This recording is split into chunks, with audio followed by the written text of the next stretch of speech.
Hello everyone, I'm Nick Peters, the gaming theologian, and I affirm the virgin birth. Is the body just a little add-on people have, or does it matter?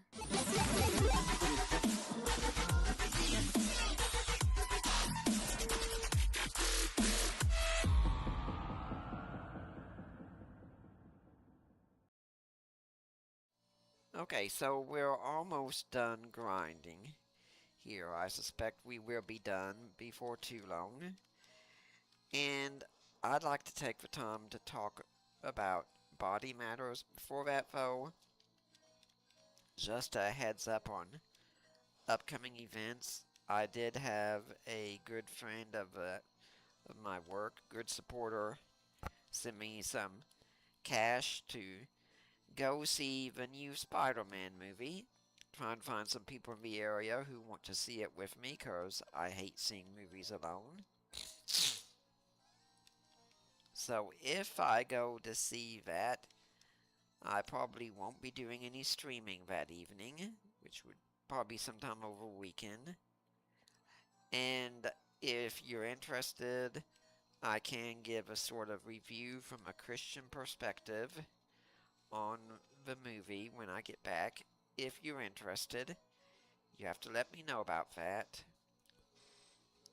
Definitely will be on the lookout for any woke material and see how the movie treats masculinity and femininity. But it is something I'm interested in doing, so you all let me know. Leave some comments, whatever it takes.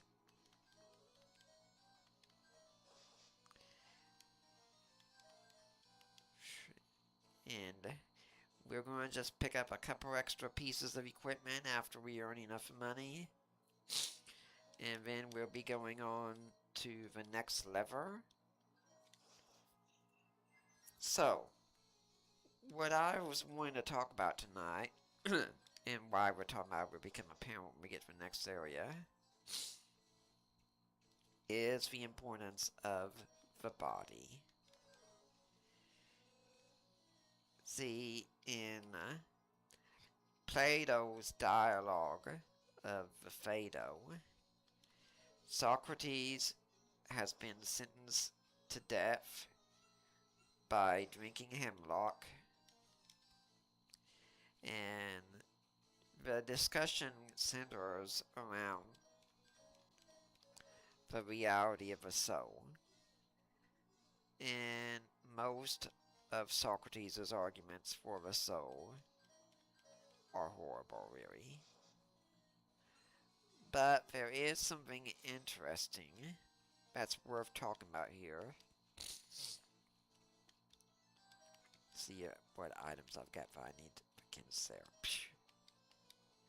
And that's that when Socrates is about to die, he asks his friends to make a donation to the god of healing on his behalf. Why does he do this? Because in the view of Socrates, he's dying, and that means he is escaping the body, a prison. For him, this is a form of healing. And so he asked money be sent to the god of healing on his behalf. And Socrates' view was not a one-off view at the time. The body, in many ways, was seen as a negative. And since the body didn't matter, there were kind of a number of different ways you could go actually. On the one hand, you could go with complete asceticism as far as you could, which would also mean avoiding any sexuality, because sexism means by which new people come into this world and new people get imprisoned in a body, and you don't want to do that to people, do you? Of course not. So, a lot of Gnostic groups, as they came to be called, could avoid sexuality altogether because, hey, we're not putting anyone else in this prison anymore. On the other hand, and this is something you see talked about in even First Corinthians, you can see the viewpoint of, well, the body is going to die, food for the belly, and it goes away eventually, so what does it matter what we do with the body? And if that's the case, well, hey, you know, that prostitute down the street looks kinda hot. I think I'd like to be sleeping with her, and what I do with the body doesn't matter, so it's okay, right? So Christianity enters this world where the body, it's kind of a debated point among the people.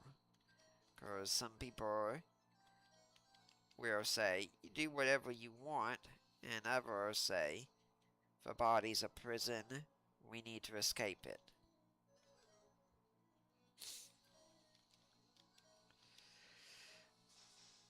What made Christianity different from all of these? This is still a stumbling block, I think, for many groups today. Jehovah's Witnesses, Mormons, and not Mormons, Muslims, sorry, and others.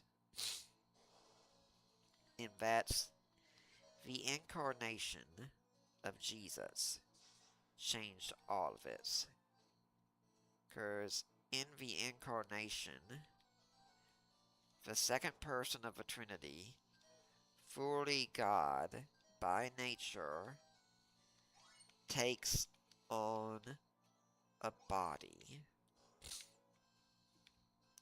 And it's not just a temporary thing, like Zeus might do if he wanted to have a fling sometime.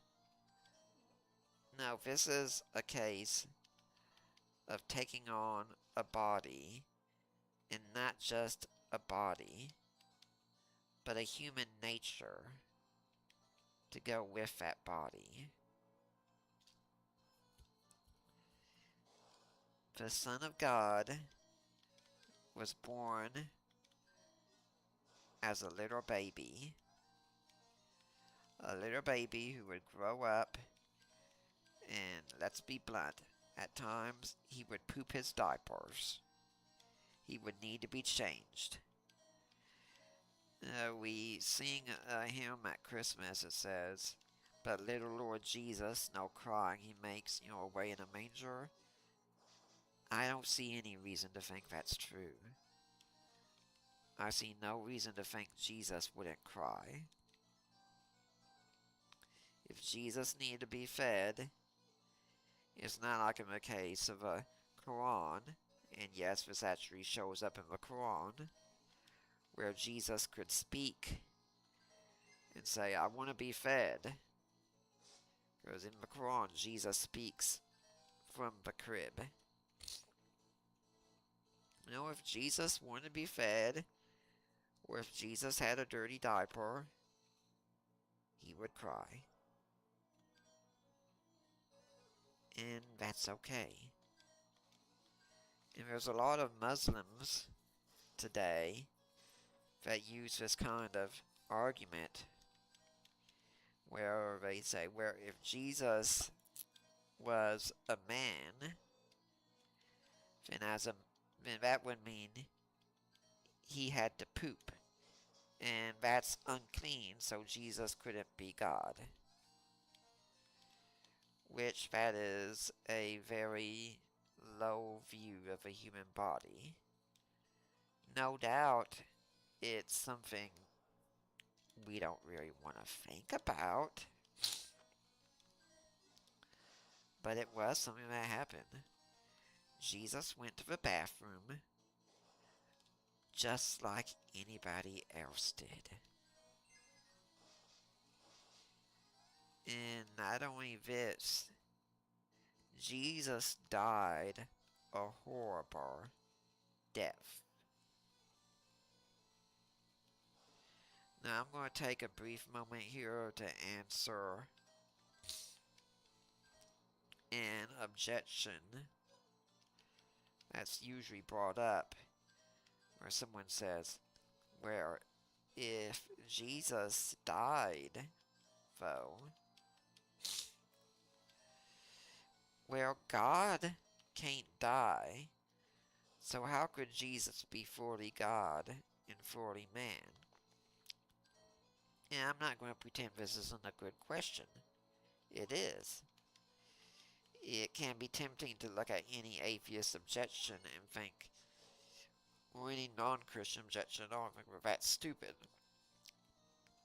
We shouldn't do that. There are serious questions that are out there that need to be answered. And these are questions the early church dealt with as well. So what I say to this is that Jesus is fully God, but God is not fully Jesus. When we use the term Jesus as God, which is a term I don't use, by the way, because of how much it can be misunderstood, I prefer to say Jesus fully possesses the nature of God. When we say that, what we are saying is that Jesus is a person who has the full divine nature. He fully possesses all the attributes of deity. And when Jesus dies on the cross, where we also have to define what it means to die. And to die, in the case of Jesus, means that the soul gets separated from the body. It does not mean cessation of existing. Okay, so now we're going to use the micron become small, and we actually go inside of her body. This is why we're talking about the body. And a lot of Ashura's men are already in here. He's defeated, but his cohorts are still here.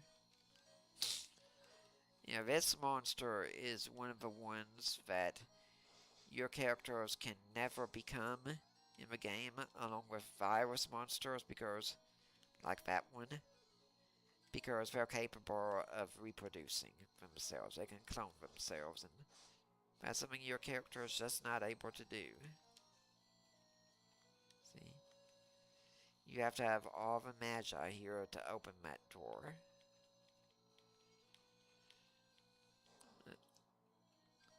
If you don't remember what's going on here, is that Kai has magi in her body. So we're going in to get that magi. And Ashura's men are already in here.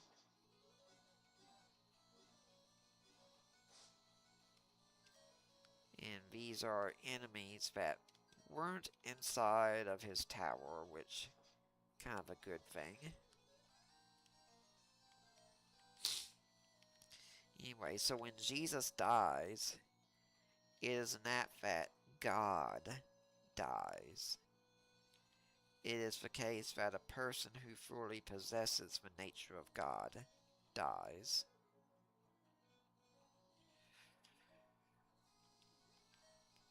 Okay, so, and rhinos are weak against ice. Usually enemies that look like the samurai, they have a whole lot of hit points.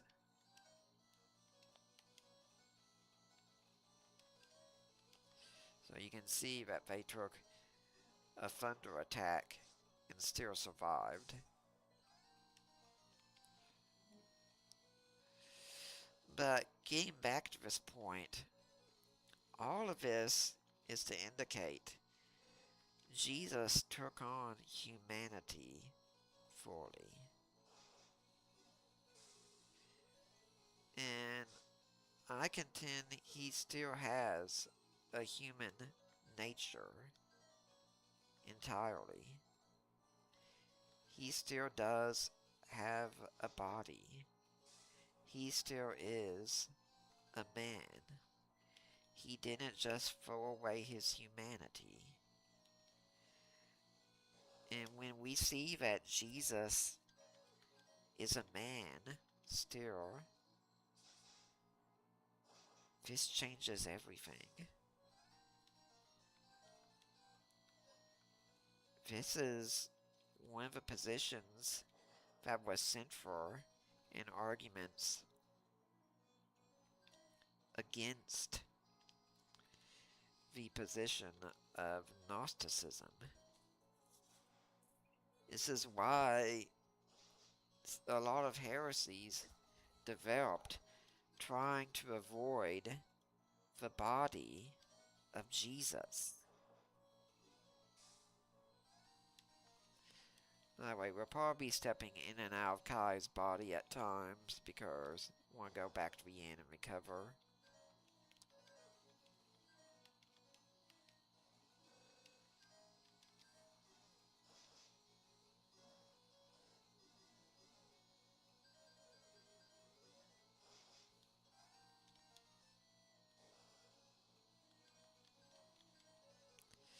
You know, one of the difficulties about this game is that the encounter rate can be super high. Well, that wasn't good, but well, what are you going to do?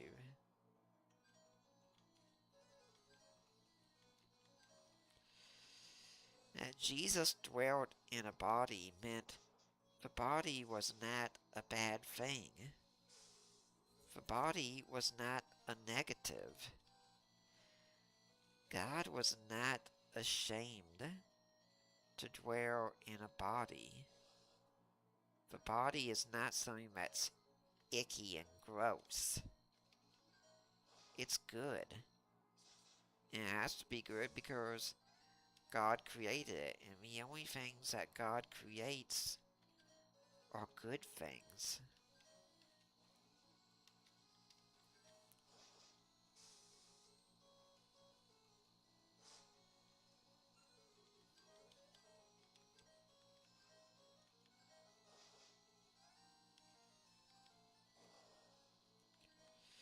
Some of you might notice the pattern showing up here on how often these encounters occur.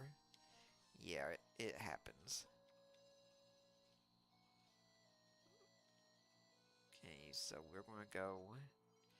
I don't think I need to go recover magic just yet. Better safe than sorry, I think. Gnosticism and Gnosticism tried to treat Jesus' body as if they weren't real, in some sense. So Jesus is walking on the shore of the beach with Peter. How many footsteps are left behind? One set. Because in their view, Jesus didn't really have a body. It just looked like he had a body.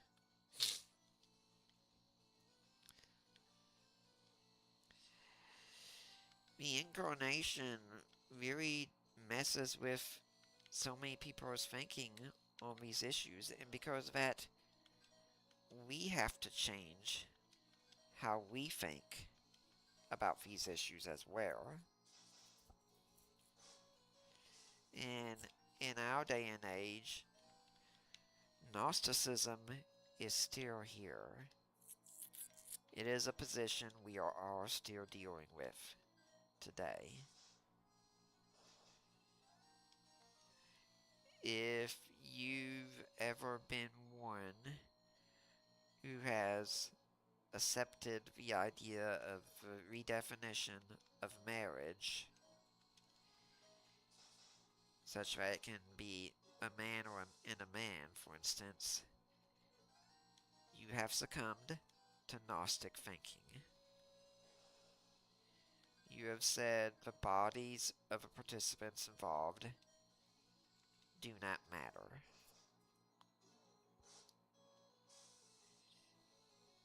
If you have been in favor of transgenderism, you have succumbed to Gnostic thinking. You have said the body doesn't matter. Oh, here's someone in the chat. Hello, thanks for joining us. You've said the body doesn't matter. You can change the body all you want, and it doesn't matter. Both are false positions. If you have said, for instance, that you can have sex outside of marriage, then you're also, in essence, saying, what I do with my body doesn't really matter, because you're engaging in an act that is your whole body saying, I do, to someone, without saying I do to someone. You're in essence living a lie that way.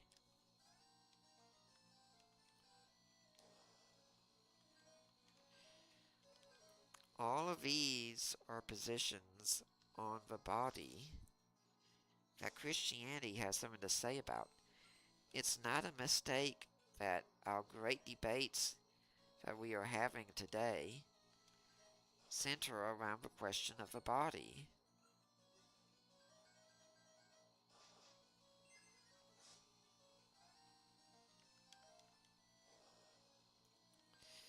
Is the body something real, or is it not?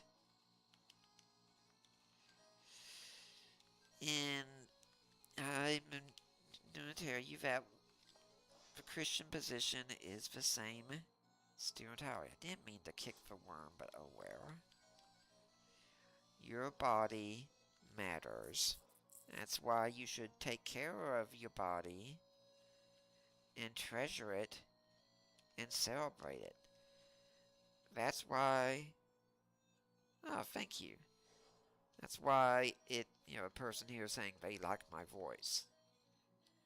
That's why it's a tragedy when people destroy their body because they think their real identity is based on an emotion at the time, or how they feel at the time.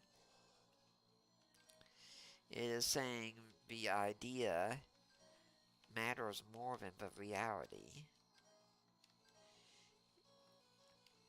It is a position directly opposed to Christianity. And this is why this matters so much to us today. This is called a culture war for a reason. Because if we go down this path, what we are saying is reality does not really matter. What matters is how one feels about reality.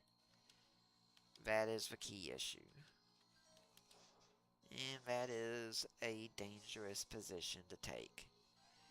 Because if we can redefine reality in this way, we can redefine it in any other way. This is also the path that pretty much every dictatorship has gone down to an extent. Why is it that um, Hitler was able to kill so many people? Because they were convinced they weren't people. Jews did not count as human beings to them, so therefore it is okay to kill them. Why is it okay to many to do an abortion? To kill a child in the womb? Because that's not really a child. That's just a fetus. That's just a clump of cells. In the moment you can start saying that, then anything goes. It's why it's so fascinating to me that these people who like to say they are all about the science, they very quickly switch to a false metaphysic when it goes against the position they want to take. If they want to kill a child in the womb, well, all of a sudden it's not science anymore they go to, it's philosophy they're going to, because now they say, well, we have to ask if this is really a person or not. And if you can say this isn't a human person, then guess what? You can say, therefore it's okay to kill what is here. It's okay to remove it.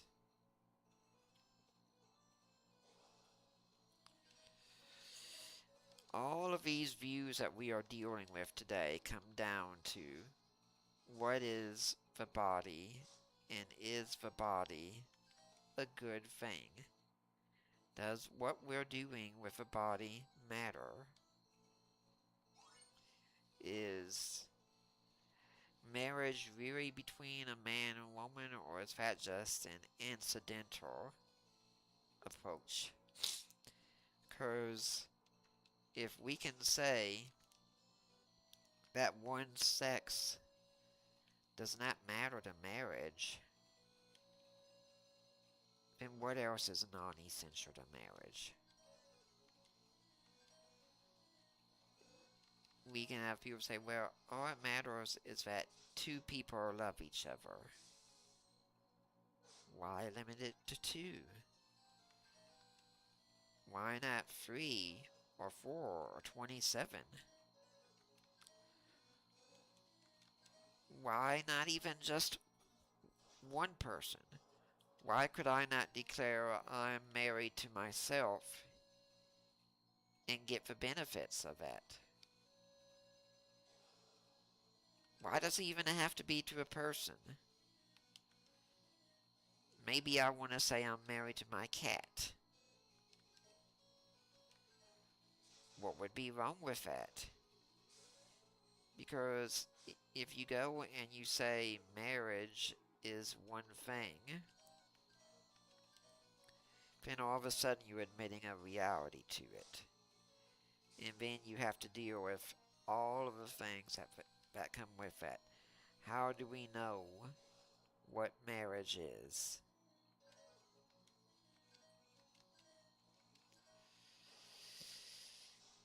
That's why all these groups have to keep going down this path. Because a lot of people look and say, this seems crazy what's going on in our country. And it is. But it's necessary we go down this path. Because once you start down it, if you stop at any point along the way, then the whole thing crumbles. If you stop and say, no, no, no, that's not what marriage is, that's not what the human body is, then everything falls apart.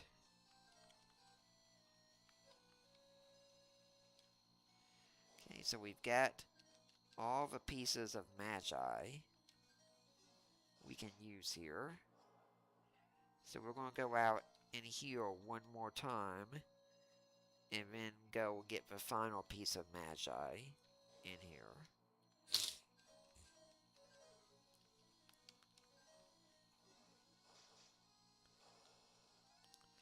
At this point now, since we're halfway through our game time tonight, I do want to remind you that everything I do here, I do it for you all. Okay, I'm not going to deny I do enjoy this time, but this is a program I put on for you. Because I could be doing games just for myself, or getting in some reading, or watching a TV show or movie, anything like that. But no, I set this up so you all can come and have a good apologetics or Bible lesson, Christian doctrine discussion, anything like that.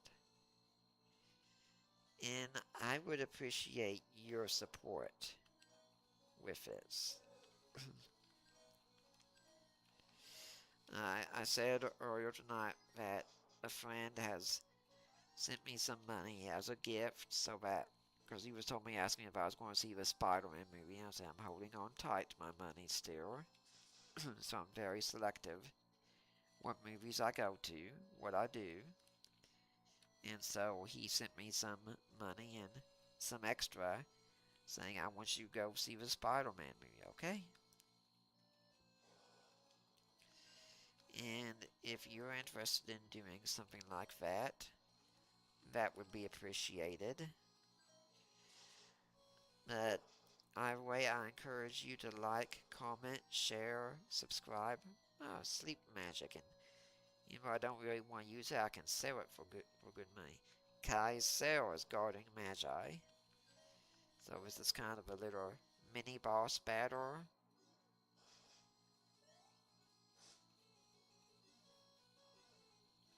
And it really won't be difficult. Yeah. Okay, let's see what happens here. Okay, well, that was kind of neat.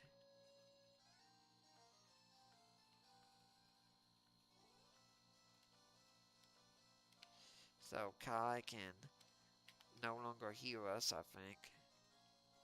Let's see. Let me go back. Yeah, everyone's gone now. Yeah, as soon as she loses her healing powers, nobody cares anymore. That's the way it goes. But I've got a Patreon set up so you can make a donation to me through Patreon.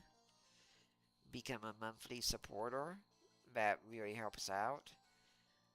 As much as even just $5 a month will be a tremendous support. There should be a link in the description of the video here. And so you give me every month just what you would pay for a cup of coffee, and you'll be doing me a huge service, a huge blessing. You can make a one-time donation if you want to. Just reach out and I'll tell you how to do that. You can also join my Discord I've got set up. I'd really like to have more people join it. We can discuss Christianity, apologetics. I've got a section set up to discuss autism for those who are on the spectrum and want a place. And I've got a section for men who are divorced or going through divorce. Apollo, the new god here. In words here that we've defeated Asura. Either way, people, please leave your support here. And yeah, Apollo's above an ambition to conquer the world, they say.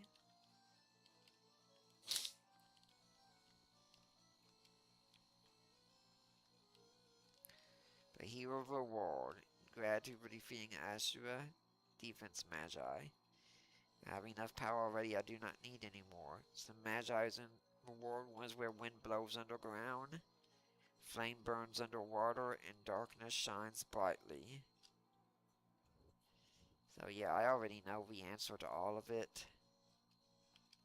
And we've got a whole lot of gold now after all that questing.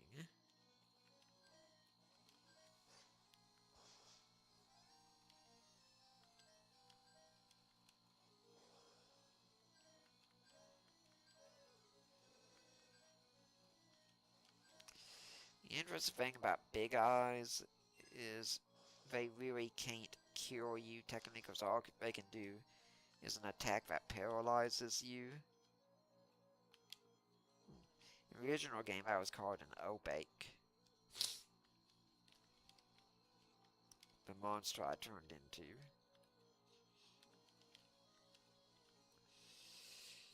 As I was saying, just people please make a donation to me and give that support. It goes a long way.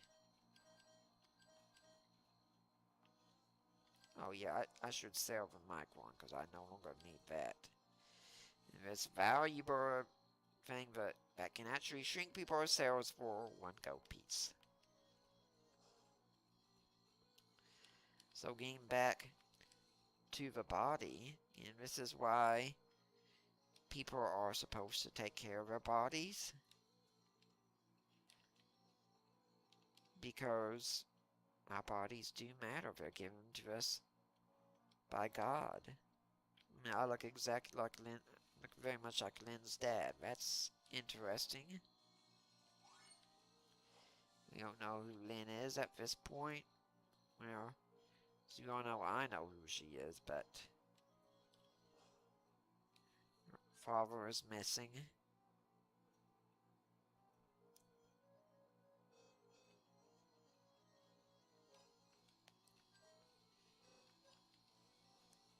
Okay, we're gonna buy some better weaponry for my robot.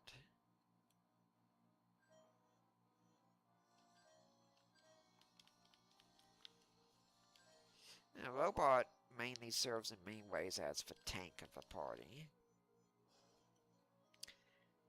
This is also why, if you're interested in dating, if someone tells you physical attraction doesn't matter, they're not being honest.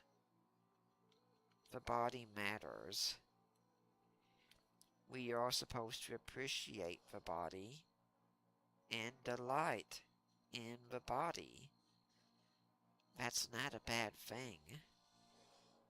Go read the Song of Songs and see how much the body is talked about there. Big Eye, well that's pretty much useless for the most part. Hermes shoes will make you move a lot faster than before. See, I'm going to need to equip new fighting gear.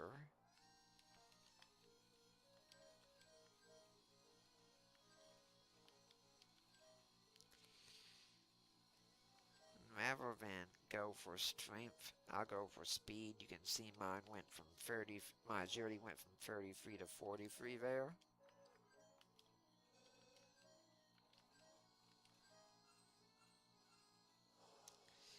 And you'll notice with all the giants equipment I've got, that a lot of these enemies, they're not even touching me.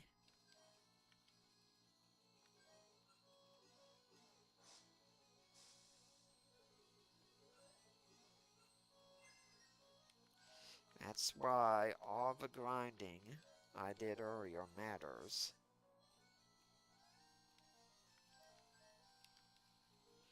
Fiend, that's a downgrade, but oh well. So we're going to go here one more time, then we're going to go into the cave where Donatus is said to dwell. And that's apparently where Lynn went to as well.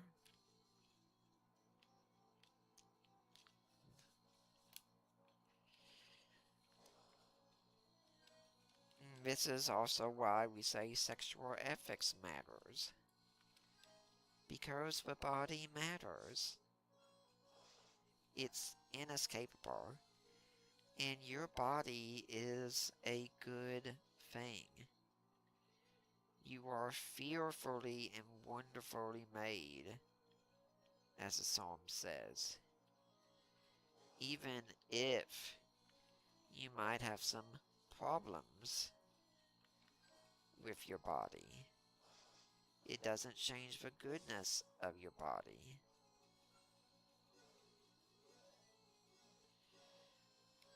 For instance, I, being on the spectrum, know that sometimes the body, or in my case the way I think, doesn't always work as well. I also happen to have a steel rod on my spine due to scoliosis surgery.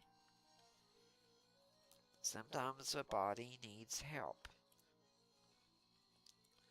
But that doesn't make the body a negative.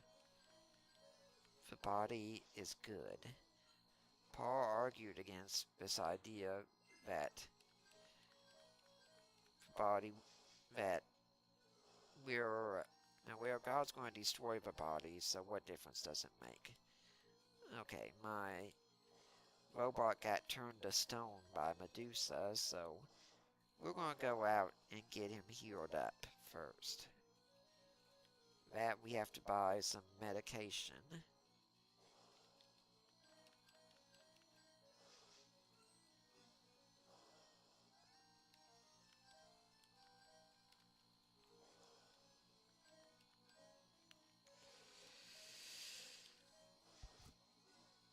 When we look at the Bible, we find God created the material world. He looked at his creation and said, it's good. The great Saint Augustine, probably the main doctrine he focused on more than any other would be creation, which makes sense since he dealt with Manichaeans. Well, Manichaeans have this idea that there was a good God and an evil God, and an evil God, just like Marcion thought, created this world of matter that we had to escape. And Augustine said, no, this world is not evil. It is fallen due to original sin, but it's not evil. Because saying the body matters doesn't just mean that only the body is good. It means matter itself is good. It means that God created a good world. Our world has fallen, yes. But it's not fallen to the extent that everything in it is totally horrible. Okay, how can you not enjoy seeing these enemies? Because, well, they're swords.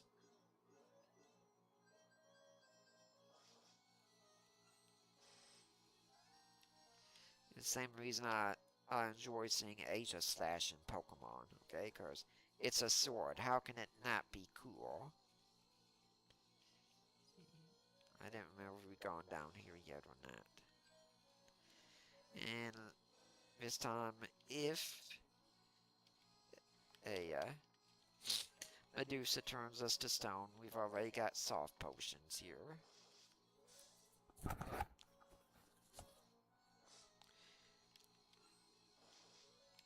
And we can look at the environmental movement and think they go too far a lot of times. And they do. But they're going too far is not because they care for the material world.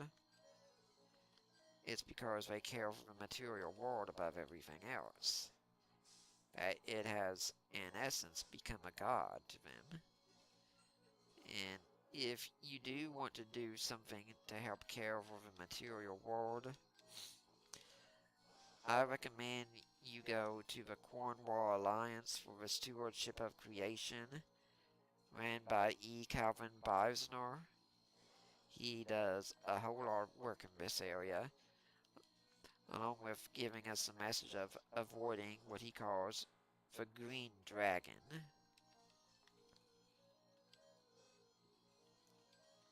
He turned the stone again.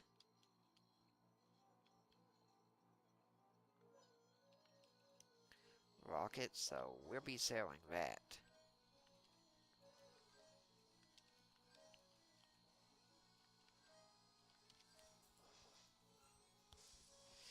Matter is not a bad thing. It is a limiting thing. No doubt about that. But it's not a bad thing. It's something God created. And when He created the body, He created something good. And to get back to the Song of Solomon, men and women were meant to celebrate the bodies of one another.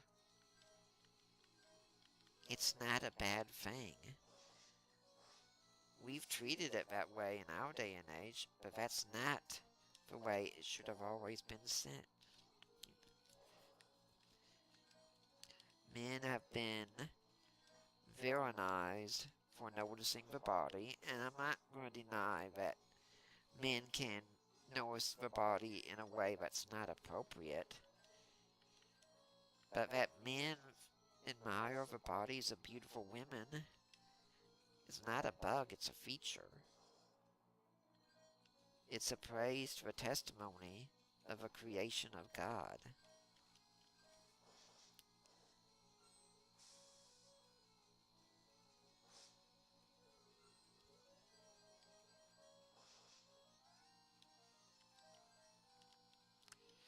Oh, now my monster has turned into one of those swords, so that's nice. Okay, we're not going to go that way just yet because we still want to see if there's anything else over here. The rule of doing an RPG is the last place you go is the place where you are required to go.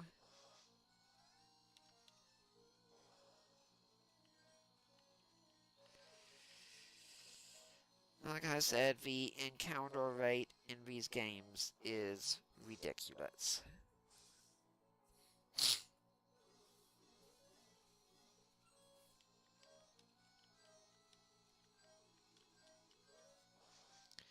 Since my sword monster can't do much damage, we're just going to have him use defense.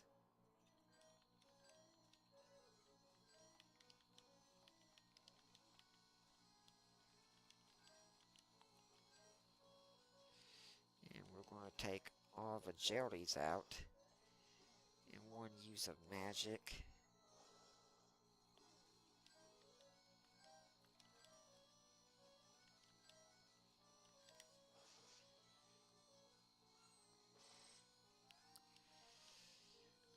So, what Christians have to do then is walk the fine line. We don't treat the body like it doesn't matter,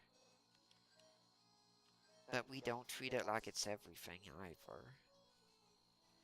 I've talked some about dating tonight, and I've said that yes, being attracted to someone does matter, but if you think that's the only thing that matters, you're going to be in for a hard time.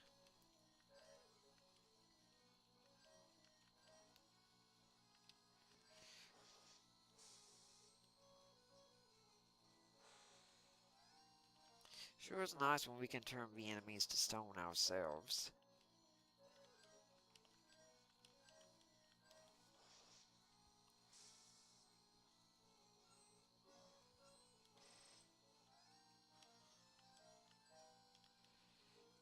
That didn't last long. Okay. That's something I can refill all of our abilities as well, which can be very helpful for the mutants on our team.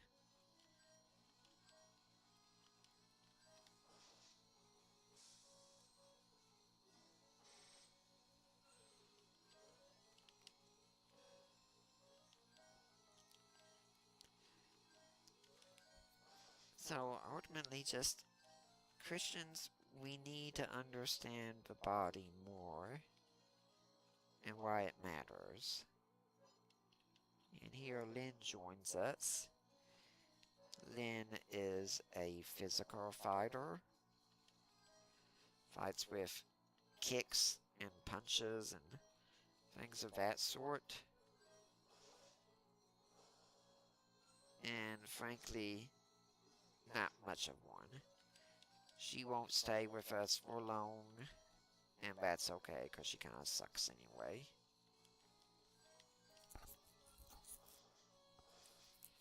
Maybe if she used her kicks and things like that for longer with us, she might be helpful, but truth is, she just isn't.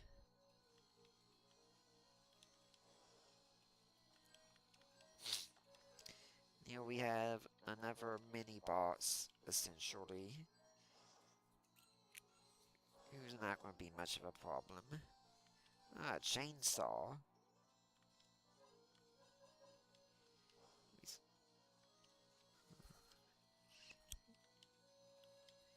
And your father is here.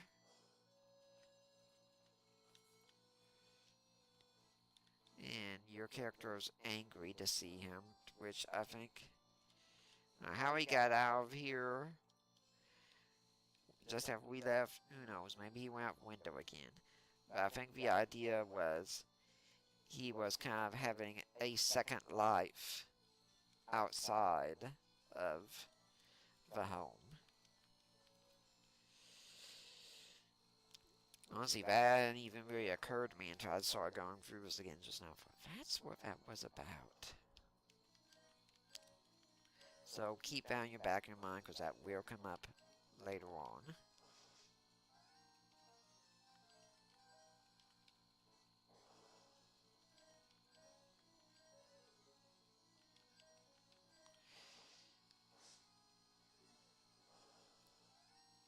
There's plenty of books out there you can get on the topic of the body.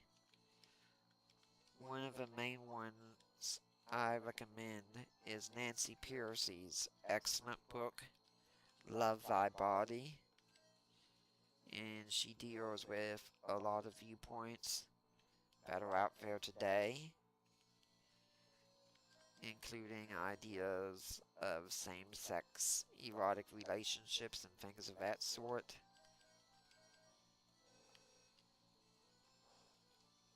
So, I encourage you to get that one.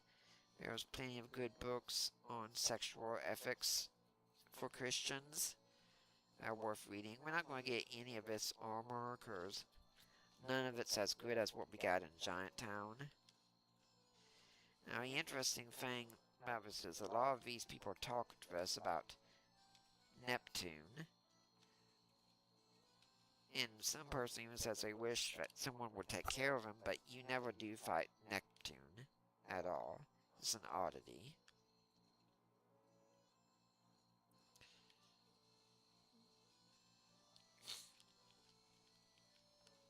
Yeah.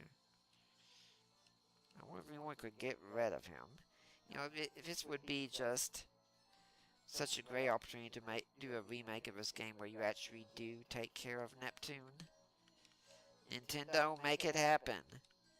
Okay, or Square, make it happen. Whoever has the power, make it so. This is lava, it will damage you every step, but we can't avoid walking on it in here.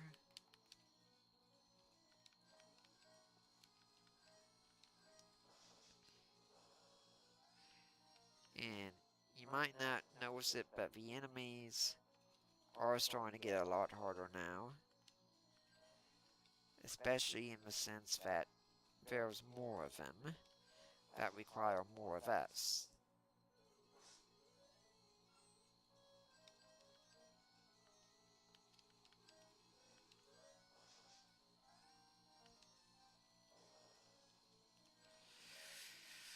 I so hate being right.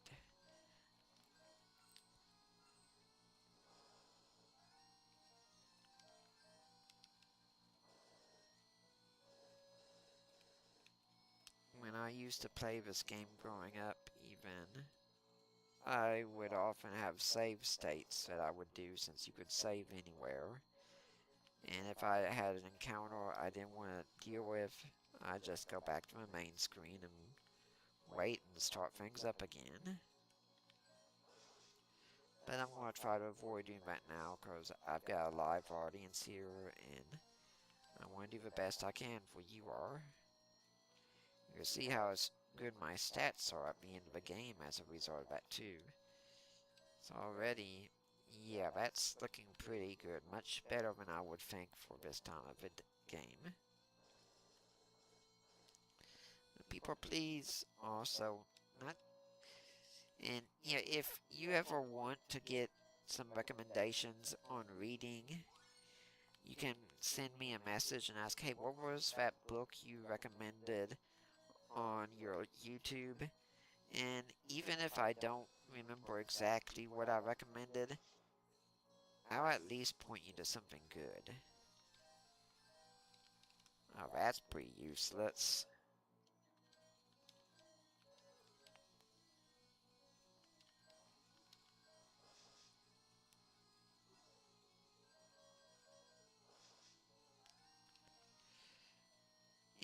And I've usually always got some book recommendations.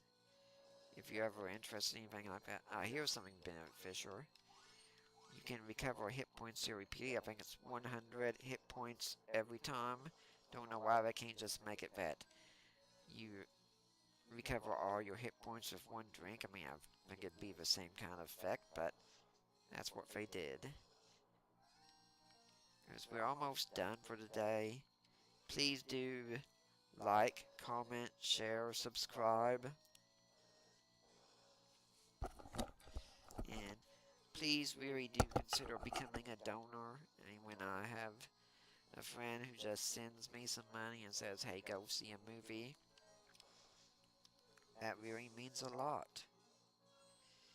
And I've already reached out to some people I know, some people in my church, because I hate going to movies alone and being painfully divorced and single. That's pretty common. So here we've got Fitz. And now all of these have disappeared. There's not really a lot of story in a lot of the words. There's a grand overarching story to this game, but in each of the words it's more just routine going through different areas. We've got a magi called True Eye. I'll try and show you what that's for before I quit for the day.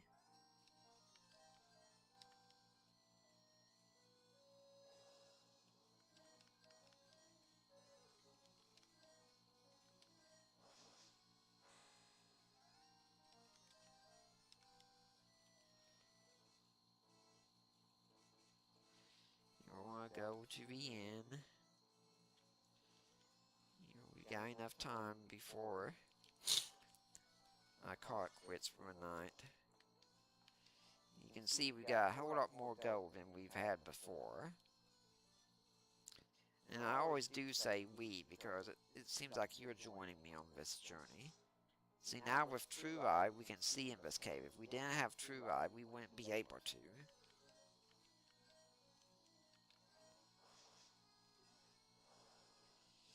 And you've probably noticed by now that a lot of these enemy sprites are getting reused.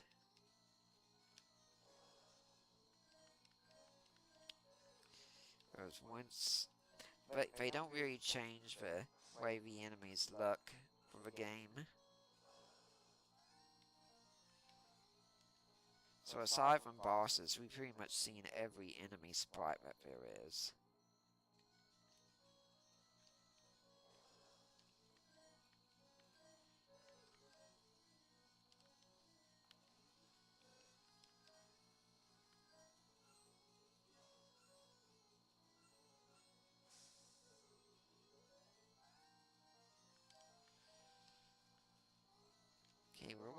forward to the next level, and then I'm going to call it quits for the day. But I want to thank you all for joining me. I'll let you know what I'm going to do with the movie this weekend. If you'd like me to do a show with my thoughts on the movie, let me know.